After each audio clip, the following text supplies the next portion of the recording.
Hello friends, வணக்கம். வாங்க இன்றைக்கி நாம் என்ன பார்க்க போகிறோம்னா, வேர்க்கடலை போட்டு குடமிளகா பொரியல்.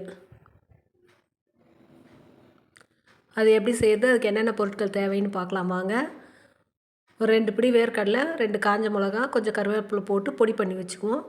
அடுத்தது குடமிளகாய் நல்லா பொடியாக கட் பண்ணி வச்சுக்கலாம். 2 வெங்காயம், பூண்டு ஒரு 10 பல் பூண்டு தட்டி போடுங்க. 2 காஞ்ச மிளகாய் கிள்ளி போட்டு தாளிச்சிக்கோங்க. இது கூட வெங்காயம் போட்டு வதக்கிட்டு, வெங்காயம் 2 நிமிஷம் வதங்கினோடனே தக்காளி போட்டுருங்க. தக்காளி வதங்கிறதுக்கு கொஞ்சமாக மஞ்சத்தூளும் சால்ட்டும் போட்டு அதையும் நல்லா மிக்ஸ் பண்ணி விட்டுடுங்க.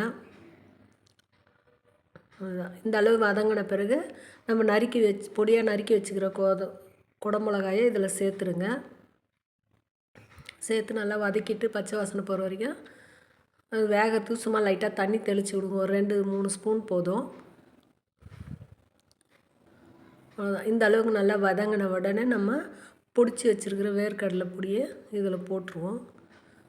போட்டு நல்லா மிக்ஸ் பண்ணி விட்டுருவோம்.